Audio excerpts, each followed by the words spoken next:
my name is Crystal Sheldon. I am the Director for Java and Education at Oracle. And this webinar is called Our First Game. And we are building on the previous couple of webinars where we built out a deck of cards.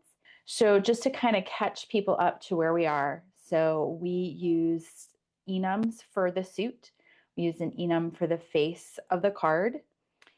We created a record for the card, which has a suit and a face of card, which the face of card ended up containing the card value and whether or not it was a face card or not. And then we created a class for a deck, which had an array list of cards. Then we added a game class that had a deal method, and that's what we worked on in the last webinar. And we looked at the hierarchy of the classes. So we have our records, our card record that has the enum suit and the face of card. We have the deck class that has an array list of deck that has all the cards in the deck. It has a method to get the top card because we had to have a way of taking a card out of the deck and putting it into a player's hand, which is going to also be an array list of cards. So I love this project so much because I think this concept is one that students really struggle with, this idea of there's a deck of cards that is an array list, and then there's the game that has that deck of cards, and how do you actually access the elements of that array list? And it's not so simple as just doing deck.get, because you have to actually, lowercase deck.get, because you have to go and access that object and then use methods within that class to access the array list values. So that's why we created this get top of card method. And then we added a deal method to our game class. And we had players, which was the next thing. We added players at the end because originally we were just printing those hands to the screen, and we said we're going to capture that into a player. So a player has a name and it has a hand, which is also an array list. So we've got multiple array lists of cards here. We've got the hand, we've got the deck of cards, and you're going to see today we're going to add another couple of array lists, which are going to be the cards that are being played. So this was the challenge that I left everybody with a couple weeks ago, which was that we're going to deal all the cards between two players and compare the values of the first two cards, and the higher card is going to win. And that those cards will be added to that player's hand.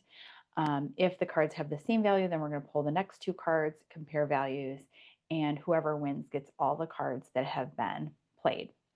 If it sounds familiar, it is. It's a little bit of an adaptation on the game of war. And I just thought, let's start with a simple game. And then I started to write it, and it's not quite as simple as I wanted it to be, but we're going to make it through. Okay, so first I kind of started to plan out what are we going to need. So we're going to deal all the cards between two players. We're going to play a round. And what does a round look like? Because I wanted to break this down into the different pieces. So a round is going to consist of each player plays their card. We're going to compare and determine whether there's a winner.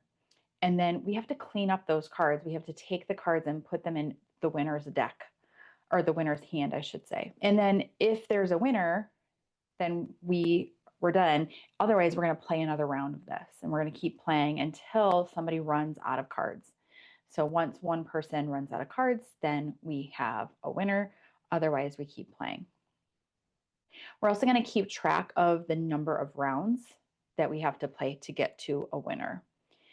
And then we might want to do some changes to our deck in order to do testing with fewer cards. So one suggestion would be to take out a couple of the suits. So maybe you just play with hearts and spades or whatever, so that now you have 26 cards instead of 52 cards that you're having to run your program on. You could also manipulate it down where you can have just a couple of cards in the deck. So this would be a great place to kind of teach and talk about how do we test and make sure. And I will tell you up front, I do have an area that I don't feel like is well tested in my game that I'll keep working on over the next couple of weeks. Okay, so let's start with dealing the cards between two players, which is where we left off last time. We have this deal method here which will deal any number of cards between the number of players we have. So we created this array list of players, and it has it's dealing however many cards each player is going to get. So we're going to be using that. Remember, the number of players is coming from that array list this time. The number of cards we want is the number of cards in the deck divided by 2. So they each get half. The problem is, again, this is another chance for us to highlight this access issue.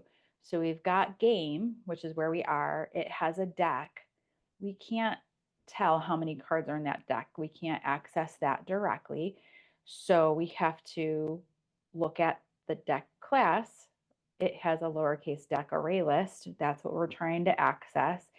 We need to add another method in there. So I added a method, get num cards left, which will return the size of the deck. So I've added it there, which is great. All it's doing is returning deck.size.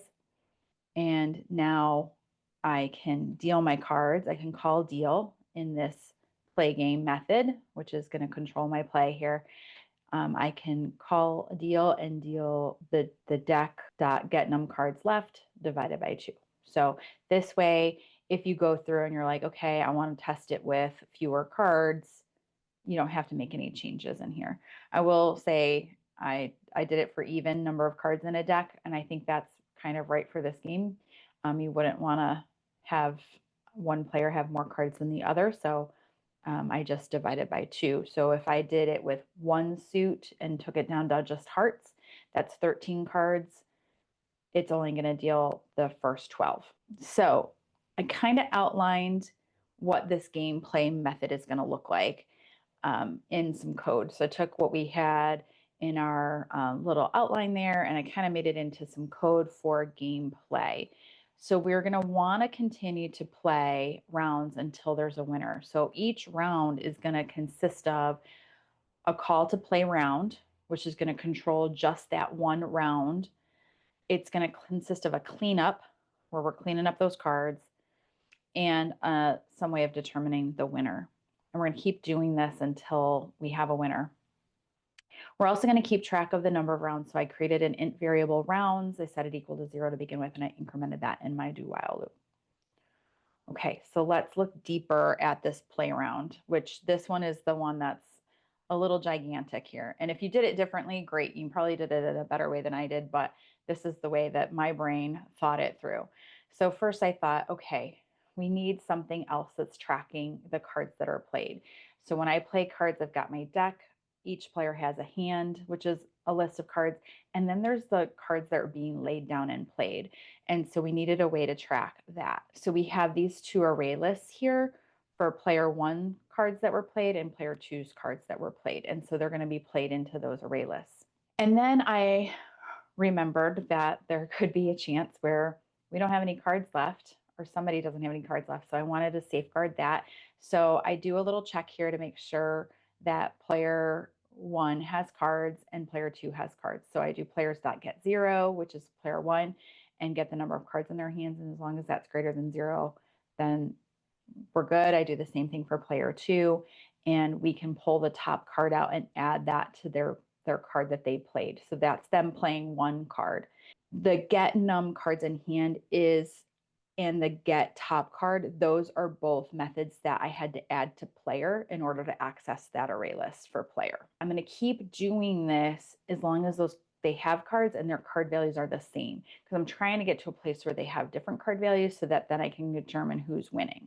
Once I have cards that are different, then I can determine the winner. And I determine the winner by seeing who's got a higher card value. If the first player has a higher card value than the second player, then that's the first player is the winner. Otherwise, if the second card player has a higher value, then that is the winner. And then I have to consider what happens if they have no cards left in their hand, right? Like they haven't won yet, their card values are the same, but one player ran out of cards. So if that's the case, if one of the players ran out of the cards, then the other player would be the winner. If they're not the same value, obviously we stopped because somebody ran out of cards and they aren't the same value. So then if player 1 still has cards, then they're going to be the winner. Otherwise, player two is the winner. I also had this, like, what if there's a draw? So I have this, if there's no winner, then new player draw is the winner. So I have that in there if nobody ends up winning. I can't return more than one thing from this method. So I used records to help me out. So what I did was I created this new record called Game Round.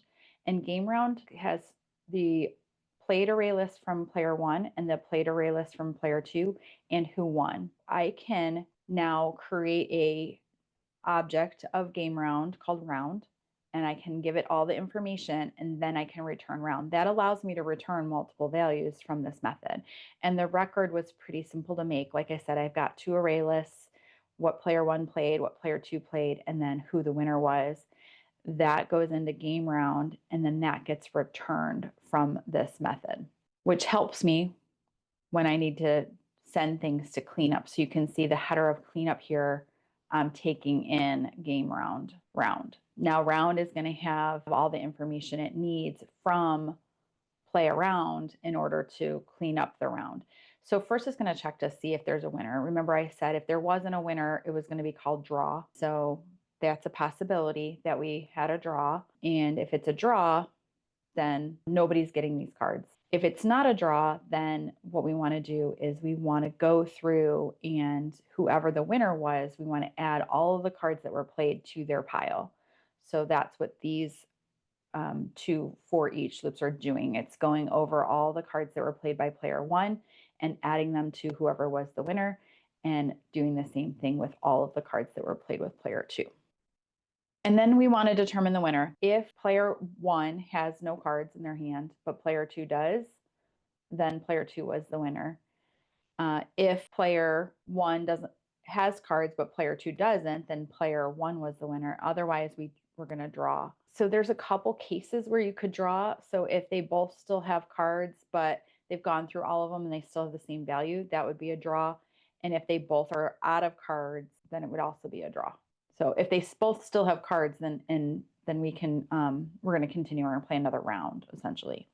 And this is where I think I might have I have to test a little bit more, is this last case of like if they're both out of cards, what's going to happen. If they both still have cards, then we're going to keep comparing, we're going to keep playing rounds. And so that's not going to be a problem. The problem, I think, with the way that I thought this through is what happens when they both run out of cards and no one actually won those piles. So they both have 0 cards, which I think can happen. So I need to do some more testing, and I think I'm going to need to change. This while statement at the end. So this is, I had showed you gameplay or play game at the beginning, and it had just kind of a sketch. This is really more filled out, where play round, it returned game round. So you can see how game round is equal to play round. So that's stored in there. And then I pass that to clean up. And then we've got the determine the winner. I put a whole bunch of input output statements when I was testing this.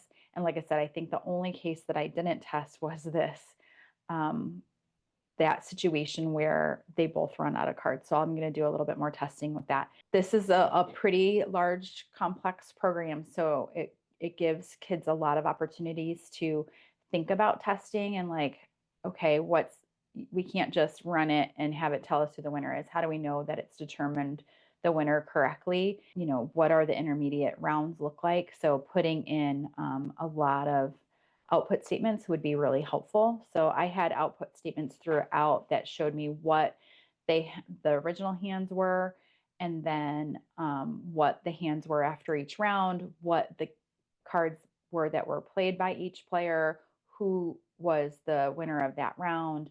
So I had all these different output statements to make sure that my program was working correctly. And then think about all those different cases. What happens if I have a weird deck that every single card in the deck is the ace of hearts, right? I've got 10 ace of hearts. That's a test I should run, because nobody should be winning that game because every single card's the same value. So that's one of the tests that I'll go through and run, like what happens if they all have the same value and there is no winner. The other thing that this highlights so far is we never shuffled these cards. So they got every time you run it is the exact same run, which is actually pretty good at this stage because it gives us a lot of predictability. We didn't have to worry about shuffling the cards, but shuffling the cards is going to make this a much more interesting game to play along the way. But until we get it thoroughly vetted and tested, I didn't want to shuffle the cards. So that brings us to our next challenge, which is shuffling the deck. The cards do need to be shuffled. There's so many different ways that students can think about shuffling the cards. I have about 3 different ways that I've thought about shuffling cards. That's what we're going to work on in 2 weeks is writing shuffle methods. This would be an excellent activity as an unplugged activity to give kids cards and say, okay, how would we shuffle these together and come up with a bunch of different algorithms, and then kind of think about which one's going to be the best one, which one's going to mix them up the best. And then the question is, what class should the shuffle method belong to? Like, where are we going to put that shuffle method? For students, I think that's a pretty interesting question for them. And that brings me to the end of the webinar. Thank you so much for attending and watching.